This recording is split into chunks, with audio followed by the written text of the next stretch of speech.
Okay அண்ணா, இப்போ நாங்கள் வந்து ஒரு மோர்கேஜ் நார்மலாக எடுக்கிற இப்போ என்னுடைய கிளைண்ட்ஸ் மெயின் பிஸ்னஸ் வந்து மோர்கேஜ் அண்ட் ப்ரொடெக்ஷன் இதுன்னு சொன்னால், இப்போ நான் வந்து ஒரு கிளைண்ட்டுக்கு ஒரு வீட்டை வேண்டி கொடுக்குறேன், ப்ரொடெக்ஷன் எல்லாம் வச்சுருக்கிறேன். அவியல் நினைக்கிறோம் சில பேர் லைஃப் இன்சூரன்ஸ் அதாவது mortgage ப்ரொடெக்ஷனோ ஃபிப்போ income ப்ரொடெக்ஷனோ employment பெனிஃபிட்டோ what ever அந்த எல்லா ப்ரொடெக்ஷனும் இருந்தால் கூட அவியல் நினைக்கிறோம் ஏதோ தானாக வரமாண்டு.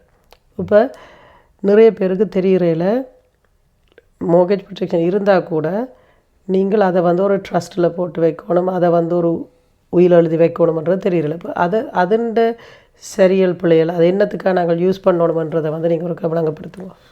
இப்போ உயிலன்றது எதுக்கு பல விடயங்களுக்காக மிக முக்கியமாக தேவைப்படுது. ஒன்று வந்து 18 வயசுக்கு குறைந்த வயசுள்ள பிள்ளைகள் இருக்கிற நேரம் அந்த பிள்ளைகளுக்கான கார்டியன், தாய் தகப்பன் 2 பேருக்கும் எது ஒன்று நடந்தாலோ அல்லது யாரோ ஒரு ஆளுக்கு ஒரு நடக்கக்கூடாத விஷயமா விட குடும்பத்தில் நடக்குது, அப்போ உயிரோடு இருக்கிற மற்ற ஆள் வந்து உளவியல் ரீதியாக பாதிக்கப்படுறார். இப்போ அவரால் வந்து அந்த பிள்ளைகளை பார்த்து கொள்ள முடியலையேன்னு சொன்னால் சட்டபூர்வமாக அந்த பிள்ளைகளுக்கான பாதுகாவலர்கள் யார் என்றது ஒரு முக்கியம் பெறுது. இப்போ ஊர்லேன்னு சொன்னால் அக்காட்ட விடலாம், அண்ணாட்ட விடலாம், தங்கச்சிட்ட விடலாம்ன்ற மாதிரியான நடைமுறைகள் இருக்குது. இங்கே வந்து அது வந்து சட்டத்துக்கு உட்பட்டு எழுத்தில் இருந்தால் மட்டும்தான் பெரும்பாலான இடங்களில் வந்து விடயங்களை அங்கால கையாண்டு கொண்டு போகிறதுக்கு மிக இலகுவாக இருக்கும். அப்போ இந்த மாதிரி விடயங்களுக்காகவும் உயிலன்றது வந்து முக்கியத்துவம் பெறுது. அதே நேரம் இங்கே வந்து சொத்து வரி என்ற ஒரு விஷயம் இருக்குது, இன்ஹெரிட்டன்ட் டேக்ஸ் என்று சொல்லுவோம். இந்த இன்ஹெரிட்டன்ட் டேக்ஸ் என்ற விடயத்தில் வந்து பொதுவாக வந்து இன்ஹெரிட்டன்ட் டேக்ஸ்ன்றது வந்து ஒரு எப்படி சொல்கிறதுண்டா எங்களோட சொத்துக்களுக்கான ஒரு வரியை வந்து கட்ட வேண்டிய ஒரு சூழ்நிலையை வந்து இன்ஹெரிட்டன்ட் டேக்ஸ்ன்றது ஏற்படுத்துது. அப்போ இந்த உயிலன்றது வந்து எதுக்கு உதவுதுன்னு சொல்லி சொன்னால் அதை வந்து இன்ஹெரிட்டன்ட் டேக்ஸை வந்து கட்ட வேண்டிய தேவையை வந்து பூஜ்ஜியமாக்குது அல்லது முடிஞ்ச வரைக்கும் குறைக்கிறதுக்கான சட்ட ரீதியான ஒரு ஏற்பாடாக வந்து அந்த இன்ஹெரிட்டன்ட் டேக்ஸ்ன்றது அமையுது. மற்றது வந்து சொத்துக்கள்ன்றது வந்து இப்போ உதாரணத்துக்கு 2 பேர் சேர்ந்து ஒரு சொத்து வாங்கி நம்மன்னு சொன்னால் ஒரு ஆள் இல்லாத சந்தர்ப்பத்தில் மற்றால் தான் அந்த சொத்துக்கான உடனடி உரிமையாளர் என்று சொல்லி சொன்னாலும் அவருக்கு மட்டும்தான் அந்த சொத்தில் உரிமை இருக்கா என்று சொல்லி ஒரு கேள்வி வரைக்குள்ள அதுக்குள்ளேயும் ஒரு சட்ட சிக்கல் வரையுது. உயில் எழுதப்பட்டிருந்தால் இன்ன ஆட்களுக்கு மட்டும்தான் இதில் உரித்தன்னு சொல்லி பல சங்கடங்களை அந்த அவியல் ஒரு ஆள் இறந்ததுக்கு பிறகு ஏற்படுற பல சங்கடங்களை வந்து அது தவிர்க்கிறதுக்கு உதவுது. வந்து இப்படி ஏராளமான விடயங்கள் வந்து உயில் எழுதுறதன் மூலமாக இலகுவாக நாங்கள் அதை கடந்து, அதாவது வந்து சட்ட சிக்கலாக முதலாவது பிரச்சனை வந்து சட்ட சிக்கலாக நாங்கள் எதிர்கொள்கிற பிரச்சனை. 2வது ஒரு பிரச்சனைன்னு சொல்லி ஒன்று வந்ததுக்கு பிறகு உயிலன்னு சொல்லி நாங்கள் எழுத போகிற நேரம் வந்து ஏராளமான பண விரயம் ஏற்படுது, கால விரயம் ஏற்படுது, மற்றது வந்து உளவியல் ரீதியாகவும் பாதிப்பு ஏற்படுது. அப்போ இதுகள் எல்லாத்தையும் தவிர்க்கிறதுக்கு வந்து எங்களுக்கு வந்து உயிலன்றது உதவுது. மற்றது உயிரில் வந்து 2 பிரிவு இருக்குது, 2 பிரிவாக உயிரை சொல்லலாம். வந்து இப்போ சாதாரணமாக நாங்கள் கதைக்கிற உயிலன்றது வந்து ஒரு ஆள் இறந்ததுக்கு பிறகு தான் அந்த உயிலன்றதை நாங்கள் பயன்படுத்தலாம். வந்து பொதுவாக இதில் என்ன ஒரு பிரிவு இருக்குது வந்து சொல்கிறது வந்து நாங்கள் பவர் ஆஃப் அட்டார்னின்னு சொல்லலாம். பொதுவாக வந்து ஊரில் பவர் ஆஃப் அட்டார்னி கொடுக்குறான்னு சொன்னால் அதை பற்றி தெரியாதங்கிற மக்கள் யாருமே இல்லை. அதே விடயம் வந்து இங்கேயுமே இருக்குது. அதை வந்து சொல்கிறது லாஸ்டிங் பவர் ஆஃப் அட்டார்னின்னு சொல்லி சொல்கிறது. வந்து அது எதுக்கு உதவுதுன்னு சொன்னால் சில சந்தர்ப்பங்களில் இந்த மக்கள் வந்து உயிரோடு தான் இருப்பினும் ஆனால் அவைகளால் சுயமாக முடிவெடுக்க முடியாத சூழ்நிலைகள் இருக்குது. அதாவது இண்டிபெண்ட்டாக அவைகளால் டிசிஷன் மேக் பண்ண இயலாது. அப்படியான சூழலில் வந்து அவையில் எழுதியிருக்கிற உயிரை வந்து பயன்படுத்த முடியாது. இந்த டெக்னிக்கல் டேர்மில் அந்த நபர் உயிரோடு தான் இருக்கிறார், ஆனால் அவரால் இயங்க முடியாது. அப்போ இப்படியான சந்தர்ப்பங்களில் அவர்கிட்ட ஃபைனான்ஸ் அண்ட் ப்ராப்பர்ட்டிஸ் அதுகளை வந்து கையாளுறதுக்கான ஒரு சட்டபூர்வமான உரிமையை அவர் சுயநினைவோடு இருக்கைக்கே தனது பார்ட்னர் அல்லது ஸ்பவுஸ்ன்னு சொல்லி சொல்லப்படுற ஒரு ஆளுக்கோ 2 பேருக்கோ அவர் வந்து அல்லது அதுக்கு மேற்பட்ட நபர்களுக்கோ அவர் கொடுத்து வைக்கிறது தான் நாங்கள் வந்து பவர் ஆஃப் அட்டார்னியாக சொல்கிறோம். அது பவர் ஆஃப் அட்டார்னியோட ஒரு பகுதி. இன்னும் ஒரு பகுதி என்னன்னு சொல்லி சொன்னால் ஹெல்த் அண்ட் வெல்ஃபேர்ன்னு சொல்லி இருக்குது. இப்போ ஒரு ஆளுக்கு வந்து உடல் நலம் இல்லாமல் போகுதுன்னு சொல்லி சொன்னால் அவரை வந்து ஒன்றில் வைத்தியசாலையை கொண்டு போக வேண்டி வரும். ஒரு ஆள் உடம்பு முடியாமல் போகுதுன்னு சொன்னால், அல்லது வந்து கேர் ஹோம்னு சொல்லி சொல்லப்படுற இடத்துக்கு கொண்டு போக வேண்டி வரும். அப்போ இப்படியான சந்தர்ப்பங்களில் வந்து பவர் ஆஃப் அட்டர்னி அவர் கொடுத்து வச்சுட்டுப்பாராக இருந்தால், அவர் யாருக்கு அதை கொடுக்குறாரோ அவியலுக்கு இப்படியான விடயங்களில் அவருக்காக சரியானது எதுன்னு சொல்லி முடிவெடுக்கிறதுக்கான ஒரு வாய்ப்பு அங்கே கிடைக்கும். இப்போ பவர் ஆஃப் அட்டர்னி இல்லை என்று சொன்னால் அவைகளுக்கு அந்த வாய்ப்பு இல்லை. அரசாங்கமோ அல்லது உள்ளூர் அரசாங்கம் கவுன்சில்ஸ்ன்னு சொல்லி சொல்லுவோம், அவையில் எடுக்கிற முடிவுக்கு வந்து நாங்கள் விரும்பியோ விரும்பாமலோ உடன்பட்டு தான் ஆக வேணும். அது வந்து பல சந்தர்ப்பங்களில் எங்களுக்கு பிடித்தமான ஒரு முடிவாக இருக்காது.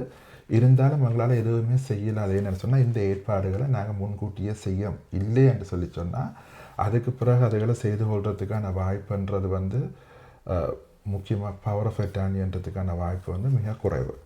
அப்படி இல்லையென்று சொன்னாலும் கஷ்டம்னு சொன்னால் பல சிரமங்களுக்குள்ளே அது போக வேண்டி வரும். இப்போ நாங்கள் சொல்கிறது என்னன்னு சொன்னால், முடிஞ்ச வரைக்கும் இப்படியான விஷயங்களை வந்து முன்கூட்டியே வரமுன் காப்பதுன்றது வந்து எப்போவுமே உசிதமான ஒரு விடயம்ன்றது தான் இந்த இடத்துல நான் குறிப்பிட்றேன். இப்போ வேறு நான் சொன்ன மாதிரி இப்போ வந்து உயிலன்று சொன்னால் ஏதோ மரணப்படுக்கையில் இருந்து கொண்டு தான் நாங்கள் எழுதணும், வயசு இப்போ 70 வயசு 80 வயசு வரைத்தான் நாங்கள் எழுதணும்ன்றதெல்லாம் இல்லை. இந்த காலகட்டத்தில் இந்த நாட்டை பொறுத்த வரைக்கும் எந்த வயசுன்றெல்லாம் இப்போ பிரச்சனையே இல்லை. எல்லாருக்கும் எல்லா விதமான வயசுலையும் ஏதோ ஒரு வருத்தங்களோ ஏதோ ஒரு ஈவெண்ட் ஒன்று நடக்குது, நாங்கள் கேள்விப்படுறோம் நிறையா. ஸோ சொத்துகள் வச்சுருக்கிற நீங்கள் கண்டிப்பாக அந்த உயிலன்ற விஷயத்தில் கொஞ்சம் ஆழமாக யோசியுங்கோ. உங்களுக்கு இல்லைன்னு சொன்னால் அதுகளை எப்படி காப்பாற்றுறன்றதை இப்போவே யோசித்து வையுங்கோ, கதையுங்கோ அட்வைசர்ஸோட. மற்றது அண்ணா அந்த எல்பிஏ கதைச்சினங்கள் இப்போ, அதாவது லாஸ்டிங் பவர் ஆஃப் அட்டர்னி.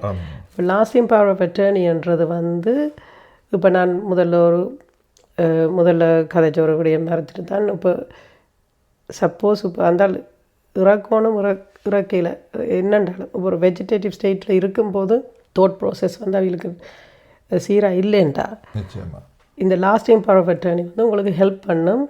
அவங்களோட ஃபைனான்ஷியலாக இருக்கட்டும், அவங்களோட ஹெல்த்தாக இருக்கட்டும், எல்லாத்தையும் அக்சஸ் பண்ணுறதுக்கு. அப்போ இது வந்து வெரி இம்பார்ட்டண்ட்.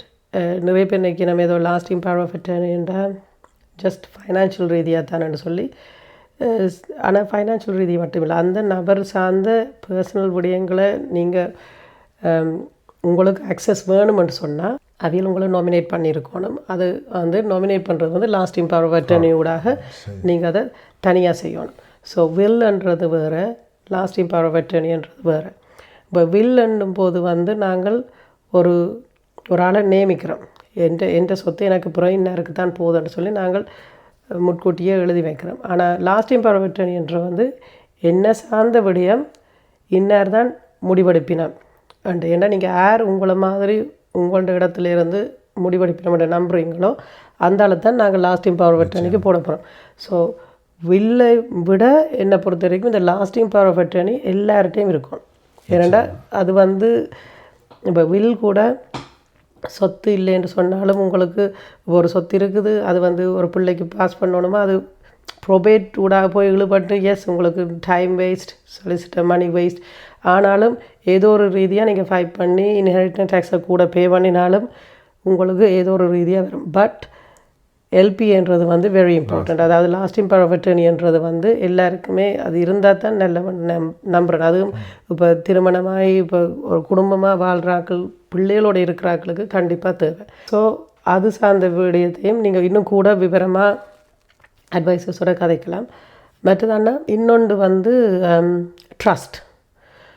இப்போ நாங்கள் வந்து சில இடங்களில் நிறைய பேருக்கு இது நடந்திருக்குது. எங்களோட தமிழ் கம்யூனிட்டி மட்டுமென்று நான் குற்றச்சாட்டு சொல்ல மாட்டேன் பொதுவாகவே. ஏன்னா நான் ஃபாரினர்ஸோட கூட வேலை செய்திருக்கிறேன். அப்போ அவியலுக்குள்ளே நான் பார்த்துருக்கேன். அந்த இந்த இன்சூரன்ஸஸ், லைஃப் இன்சூரன்ஸ் ப்ரொடெக்ஷன் எல்லாம் எடுக்கணும்.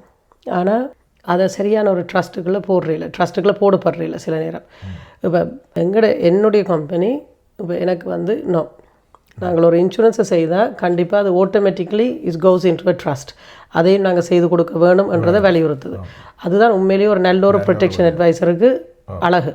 அதை செய்ய வேணும். அதை ஏன்னா உங்களுக்கு தெரியாது எது செய்யணும் எது செய்யக்கூடாது. பட் ஆஸ் அட்வைசர்ஸ் இப்போ எங்களுக்கு தெரியும், ஓகே இந்த இன்சூரன்ஸை நாங்கள் உங்களுக்கு தாரோம், இந்த ப்ரொடெக்ஷனை தாரோம்னா அந்த ப்ரொடெக்ஷனை பாதுகாக்கிறதுக்குன்னு சொல்லி ஒரு ட்ரஸ்ட் ஒன்று இருக்குது. அதை பற்றி ஒரு விளங்கப்படுத்துங்க. ப்ரொடெக்ஷனை பொறுத்த வரைக்கும் இப்போ நாங்கள் முதல்ல ஆரம்பத்தில் கதைச்ச மாதிரி ஏதோ ஒரு வகையான ஒரு காப்புறுதி. இப்போ காப்புறுதின்றது வந்து இப்போ எங்களுக்கு பிறகு ஒரு ஆளுக்கு போகுதுன்னு சொல்லி சொன்னால் யாருக்கு போகுது என்றதை வந்து நாங்கள் தெளிவாக அங்கே குறிப்பிட வேணும். இப்போ உதாரணத்துக்கு நாங்கள் ஒரு கடிதம் மட்டும் எழுதினோம்னு சொல்லி சொன்னால் இந்த கடிதத்துக்கு ஒரு முகவரி இருந்தால் தான் அது அந்த உரிய இடத்துக்கு போகும். இப்போ அதே போல் தான் அந்த ட்ரஸ்ட்ன்றதும் கன பேர் வந்து காப்புறுதியில் செய்து வச்சிருப்பினான் இல்லையான்னு நான் சொல்லல. ஆனால் தங்களுக்கு ஒன்று நடந்தால் அல்லது தங்களால் முடியாமல் போகிற ஒரு சூழ்நிலையில் அந்த காப்புறுதியில் தாங்கள் குறிப்பிடப்பட்டிருக்கிற பொருளாதார ஆதாயம்ன்றது யாருக்கு போக வேணுமன்றதுக்கான ஒரு குறிப்பு அல்லது ஒரு நோட்டுன்னு சொல்லலாம். அதைத்தான் ட்ரஸ்ட்ன்னு சொல்லி ஆங்கிலத்தில் சொல்கிறோம். அதை வந்து எழுதி வைக்கிறது இல்லையாக்கள். அதை எழுதி வைக்கலையென்று சொல்லி சொன்னால் பல சந்தர்ப்பங்கள் என்ன நடக்குமான்னு சொன்னால் குடும்பத்தினர் அவருக்கு ஒரு நடக்கக்கூடாத ஒரு விஷயம் நடந்ததுக்கு பிறகு பார்த்துன்னு சொன்னால் டீட்டெயில்ஸ் எல்லாம் இருக்கும். வந்து ஓகே இன்னாருக்கு இவ்வளவு ஒரு பெறுமதியான ஒரு காப்புறுதி இருக்கான்னு சொல்லி இருக்கும். ஆனால் அதை எடுத்துக்கொண்டு போகிற நேரம் அவங்களுக்கு வந்து பிறகு அவையை நிரூபிக்க வேண்டி இருக்கும், இவரிட உரித்தானாக்கள் நாங்கள் தானன்னு சொல்லி. அது உண்மையில் நான் ஏற்கனவே சொன்ன மாதிரி மிகவும் வந்து என்ன சொல்கிறது கால விரயம் சட்ட சிக்கல்களை கொண்டு வர விடயங்களாக கூட இருக்கலாம். அப்போ அந்த ட்ரஸ்ட்ன்றதை செய்து வச்சினோம்னு சொல்லி சொன்னால் அது நீங்கள் ஒவ்வொரு அந்த விண்ணப்பங்கள் செய்கிற நேரமே உடனடியாகவே செய்து கொள்ளக்கூடிய மாதிரி இருக்கும். அப்படி இல்லைன்னு சொல்லி சொன்னாலும் உரிய ஏற்பாடுகளை அதுக்கு செய்து வைக்கிறது மிகவும் நல்லது. ஓகே, ஸோ உங்களுக்கு ட்ரஸ்ட்ண்டா என்னென்று விளங்கியிருக்கும், வில்ஸ்ண்டா என்னென்று விளங்கியிருக்கும், அதே மாதிரி LPA lasting power of attorney என்றாலும் உங்களுக்கு என்னென்று விளங்கியிருக்கும். இன்னும் கூட மேலதிகமான விவரங்கள் உங்களுக்கு வேணுமென்று சொன்னால் தொடர்பு கொள்ளுங்க. we here for you.